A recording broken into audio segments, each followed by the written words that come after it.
Hello दोस्तों, welcome to succeed. आज हम जो है ज्योग्राफी की नवीं क्लास के बारे में बात करेंगे। आज हम जो है दक्षिण भारत की नदियाँ, इनके बारे में बात करेंगे। इससे रिलेटेड जितने भी क्वेश्चंस हैं सारे कवर कर लेंगे। अगर जो आपने हमारी पिछली क्लासेस नहीं देखी हैं तो प्लीज़ चैनल के प्लेलिस्ट में जाके जो है देख सकते हैं, और जो है हिस्ट्री की वीडियो हमने प्रोवाइड कराई हैं उनको भी आप देख सकते हैं। वीडियो शुरू करने से पहले आपसे रिक्वेस्ट है, अगर आप हमारे चैनल पर नए हैं तो प्लीज़ चैनल को सब्सक्राइब कर लें। चलिए वीडियो स्टार्ट करते हैं। आपका जो पहला क्वेश्चन है वह है, इसमें जो है कथन दिया है पश्चिमी घाट की नदियां डेल्टा का निर्माण नहीं करती हैं, और जो कारण दिया है वह छोटे मार्ग से तीव्र गति से कड़ी चट्टानों के ऊपर से प्रवाहित होती हैं। तो आपके ऑप्शन जो हैं वो नीचे दिए गए हैं। तो इसमें जो है आपका पहला ऑप्शन है ए तथा आर दोनों सही है तथा आर ए की सही व्याख्या नहीं करता है और सही व्याख्या है। तो दूसरा ऑप्शन है ए तथा आर दोनों सही हैं किंतु आर ए की सही व्याख्या नहीं करता है। तो आपका ऑप्शन जो सही है वो ऑप्शन ए तथा आर दोनों सही हैं तथा आर ए की सही व्याख्या करता है। जो है पश्चिमी घाट की नदियाँ डेल्टा का निर्माण नहीं करती हैं, यह भी बिल्कुल सही है। और जो है छोटे व मार्ग से तीव्र गति से कड़ी कठोर चट्टानों के ऊपर से प्रवाहित होती हैं, ये भी सही है। चलिए अगला क्वेश्चन देख लेते हैं।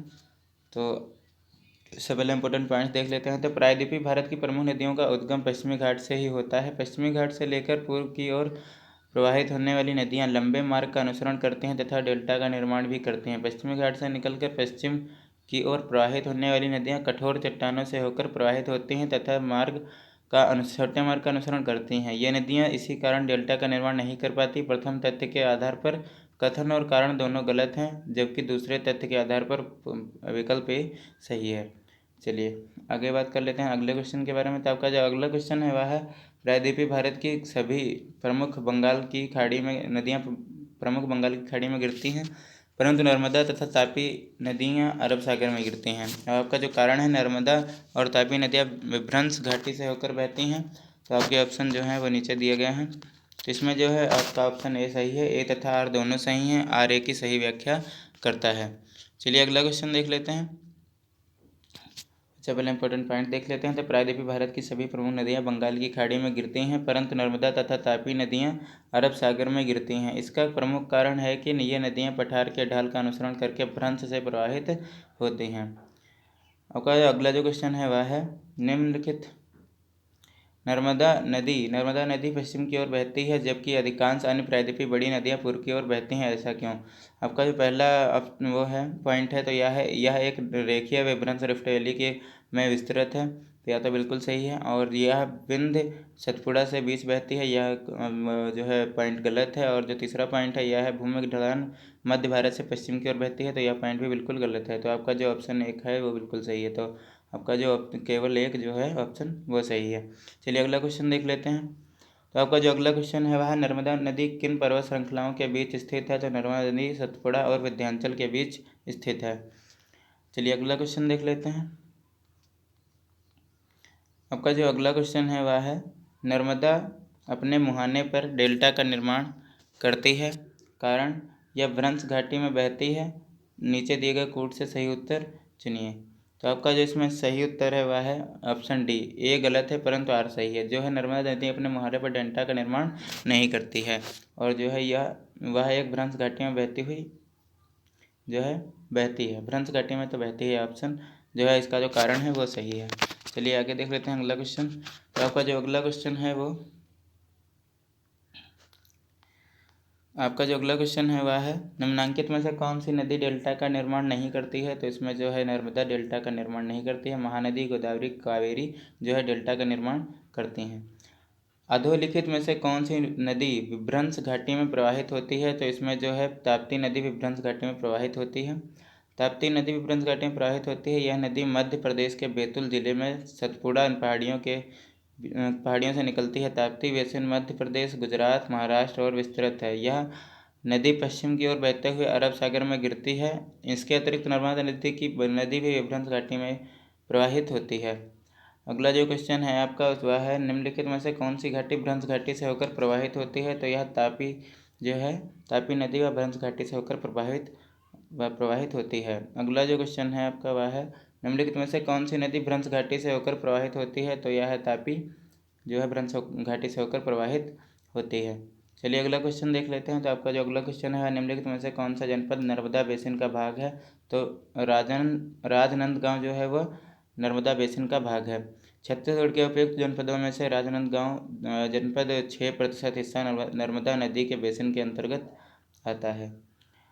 चलिए अगला क्वेश्चन देख लेते हैं। अमरकंटक से कौन सी नदी का उद्गम होता है? तो अमरकंटक से जो है नर्मदा नदी का उद्गम होता है। चलिए अगला इसका इंपॉर्टेंट पॉइंट देख लेते हैं। नर्मदा नदी मध्य प्रदेश में अमरकंटक पहाड़ी से निकलकर पश्चिम की ओर 13 से 12 किलोमीटर लंबाई में प्रवाहित होती हुई अरब सागर में कैम्बे खाड़ी में समुद्र में मिल जाती है। चलिए अगला क्वेश्चन देख लेते हैं। तो आपका अगला जो क्वेश्चन है, नर्मदा घाटी उदाहरण है? तो यह भ्रंश घाटी का उदाहरण है। नर्मदा नदी का उद्गम कहाँ से होता है? तो नर्मदा नदी का उद्गम अमरकंटक से होता है, आपको पीछे बता चुके हैं। तो अगला क्वेश्चन है, कौन सी नदी रिफ्ट घाटी या भ्रंश घाटी से होकर बहती है? तो नर्मदा नदी रिफ्ट घाटी या भ्रंश घाटी से होकर बहती है। चलिए अगला क्वेश्चन देख लेते हैं। तो आपका अगला जो क्वेश्चन है वह है, इन पश्चिम वाहिनियों में से नदियों में से कौन 2 पर्वत श्रेणियों के बीच बहती है? तो इसमें जो है नर्मदा है जो 2 पर्वत श्रेणियों के बीच में बहती है। चलिए अगला देख लेते हैं। पश्चिम की ओर प्रवाहित होने वाली नदियां हैं। तो पश्चिम की ओर जो प्रवाहित होती है वह नर्मदा है, ताप्ती है। राप्ती नदी जो है पश्चिम की तरफ प्रवाहित नहीं होती है। तो आपका ऑप्शन ए सही है। पश्चिम की दिशा में प्रवाहित होने वाली 3 प्रमुख नदियां नर्मदा, ताप्ती और माही है। और राप्ती घाघरा की सहायक नदी है जो उत्तर पश्चिम से पूर्व दक्षिण पूर्व दिशा में प्रवाहित होती है। आपका अगला जो क्वेश्चन है वह है, निम्नलिखित में से कौन सी नदी पश्चिम की ओर बहती है? तो इसमें जो है नर्मदा जो है वह पश्चिम की ओर बहती है। आपका अगला जो क्वेश्चन है वह है, निम्न में से अरब सागर में गिरने वाली नदी कौन है? तो अरब सागर में गिरने वाली नदी ताप्ती है। अगला जो क्वेश्चन है आपका, भारत की निम्नलिखित नदियों में से कौन पश्चिमी घाट से नहीं निकलती है? तो इसमें जो है ताप्ती या तापी पश्चिमी घाट से नहीं निकलती है। ताप्ती नदी मध्य प्रदेश के मुतलई नगर बैतूल जिला से निकलती है, अरब सागर में गिरती है, जबकि गोदावरी, कावेरी और कबाम पश्चिमी घाट से निकलते हैं।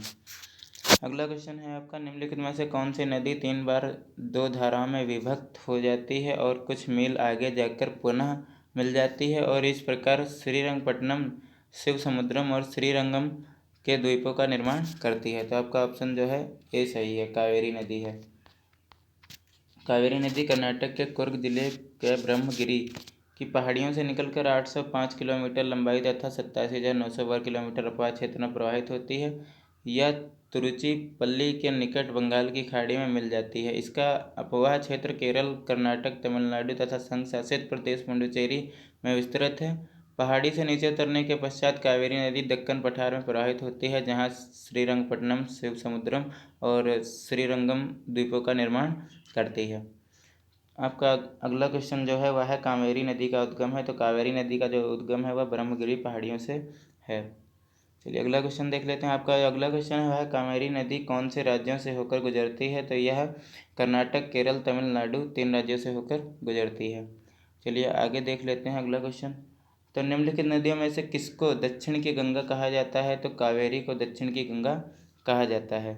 इस प्रश्न का उत्तर उत्तर प्रदेश लोक सेवा आयोग विकल्प ए तथा कावेरी जारी किया गया था। तो वही एनसीईआरटी के अनुसार गोदावरी दक्षिण गंगा कहा जाता है कावेरी को। चलिए अगला क्वेश्चन देख लेते हैं। तो आपका अगला जो क्वेश्चन है वह है, कृष्णा नदी जल विवाद किन राज्यों के मध्य है? तो यह कृष्णा नदी जल विवाद तत्कालीन आंध्र प्रदेश और कर्नाटक और महाराष्ट्र के मध्य 1957 से चला आ रहा है। इसमें जो है ऑप्शन नहीं दिए हुए हैं, तो आप जो है आंध्र प्रदेश और कर्नाटक, महाराष्ट्र के मध्य जो है इसका सही उत्तर मानेंगे। चलिए अगला क्वेश्चन देख लेते हैं। आपका जो अगला क्वेश्चन है वह, निम्नलिखित में से भारतीय नदियों में से कौन एस्चुरी बनाती हैं? तो जो है ताप्ती जो है वह एस्चुरी बनाती हैं। भारत की अरब सागर में गिरने वाली नदियाँ नर्मदा तथा ताप्ती एस्चुरी का निर्माण करती हैं। चलिए अगला क्वेश्चन देख लेते हैं। तो आपका जो अगला क्वेश्चन है वह है, नदियों की लंबाई में अवरोही क्रम में गोदावरी, महानदी, नर्मदा व ताप्ती का सही अनुक्रम कौन सा है? तो गोदावरी, नर्मदा, महानदी, ताप्ती इसका जो है सही अनुक्रम है। गोदावरी नदी जो है आपकी वो 1465 किलोमीटर लंबी है और नर्मदा नदी जो है वह 1312 किलोमीटर लंबी है। महानदी 858 किलोमीटर लंबी है और ताप्ती नदी 724 किलोमीटर लंबी है। अगला क्वेश्चन, हाल ही में निम्नलिखित नदियों में से किनको जोड़ने का कार्य किया गया था? तो इसमें जो है गोदावरी और कृष्णा नदी को जोड़ने का कार्य किया गया था। 16 सितंबर 2015 गोदावरी तथा कृष्णा नदियों को जोड़ने का कार्य पूरा हुआ। उल्लेखनीय है कि नदी जोड़ो परियोजना के तहत प्रायद्वीपीय भारत की नदियों से 16 लिंक तथा हिमालयी नदियों से 14 लिंक निर्मित किए जाने प्रस्तावित हैं। चलिए अगला क्वेश्चन देख लेते हैं। तो आपका जो अगला क्वेश्चन है वह है प्रायद्वीपीय भारत में पूर्व दिशा में बहने वाली नदियां उत्तर का दक्षिण का सही क्रम क्या है। तो इसका जो सही क्रम है वह ऑप्शन ए है स्वर्णरेखा, महानदी, गोदावरी, कृष्णा, पेन्नार, कावेरी और वेंगई। आपका जो अगला क्वेश्चन है वह है दक्षिण भारत की नदियां प्रमुख रूप से निम्न में से कौन सा अपवाह तंत्र रखती हैं। तो आपका ऑप्शन है अरीय, खंडित और जो है वक्षनुमा या जालीदार। तो आपका सही उत्तर है वह है वक्षनुमा। अगला क्वेश्चन, निम्नलिखित कथनों में से कौन सा कथन सही नहीं है। तो महानदी का उद्भव छत्तीसगढ़ से पठार से होता है, सही है। गोदावरी नदी का उद्भव महाराष्ट्र में होता है, सही है। कावेरी नदी का उद्भव आंध्र प्रदेश में होता है, यह गलत है। ऑप्शन डी ताप्ती नदी का उद्भव मध्य प्रदेश से होता है, यह भी सही है। चलिए अगला देख लेते हैं अगला क्वेश्चन। तो सोन नर्मदा महानदी निकलती है, इसमें जो है यह अमरकंटक की पहाड़ियों से निकलती है। चलिए आगे देख लेते हैं अगला क्वेश्चन। अगला जो क्वेश्चन है आपका, जो नदी शेष अन्य से भिन्न है वह है नर्मदा। सिंधु और ताप्ती नदियों का मुहाना अरब सागर में है, जबकि महानदी बंगाल की खाड़ी में अपना डेल्टा का निर्माण करती है। इस आधार पर महानदी 3 अन्य से भिन्न है। इस नदी का उद्गम स्रोत भारत के बाहर, जबकि नदियों का स्रोत भारत में ही है। तो विकल्प बी एवं डी दोनों सही होना चाहिए। तो इसमें जो है आपके बी सिंधु और महानदी डी दोनों ऑप्शन जो है सही माने जाएंगे। चलिए अगला क्वेश्चन देख लेते हैं। तो आपका जो अगला क्वेश्चन है वह निम्नलिखित में से कौन सी नदी एस्चुरी नहीं बनाती है। तो इसमें जो है महानदी वह एस्चुरी नहीं बनाती है। नर्मदा, मांडवी और ताप्ती तीनों जो है एस्चुरी बनाती हैं। अगला क्वेश्चन जो है आपका, प्रायद्वीपीय भारत की नदियों में से कौन सी सबसे लंबी नदी है। तो इसमें जो है गोदावरी सबसे लंबी नदी है। भारत की सबसे लंबी प्रायद्वीपीय नदी गोदावरी है। और निम्नलिखित नदियों पर विचार कीजिए, वंशधारा, इंद्रावती, प्राणहिता और पेन्नार। तो इसमें जो है कौन सी नदी गोदावरी की सहायक नदियाँ हैं। तो इसमें जो गोदावरी की सहायक नदियाँ हैं वह इंद्रावती और प्रणहिता जो है गोदावरी की सहायक नदी हैं। आपका ऑप्शन जो है डी सही है। चलिए, गोदावरी की सहायक नदियों में प्रणहिता, वर्धा, बाणगंगा और मानेर, इंद्रावती, सबरी, मंजिरा, पूर्णा और प्रवरा, मुला, दुधना और इस प्रकार वंशधारा और पेन्नार नदियाँ गोदावरी की सहायक नदियाँ हैं। पेन्नार और वंशधारा नदियाँ भी प्रायद्वीपीय भारत की नदियाँ हैं। चलिए अगला क्वेश्चन देख लेते हैं। अगर आपको वीडियो अच्छी लगी हो तो लाइक करें, कमेंट करें, शेयर करें, सब्सक्राइब करें। और आपने अगर जो हमारे चैनल की पिछली वीडियो नहीं देखी हैं तो आप जो है उन्हें देख सकते हैं। और आपका जो है किसी भी गवर्नमेंट एग्ज़ाम की जो नई वैकेंसी आती हैं उनके बारे में हमारे चैनल पे जो है डिटेल में बताया जाता है। तो आप जो है हमारे चैनल को सब्सक्राइब कर लें। चलिए, थैंक यू।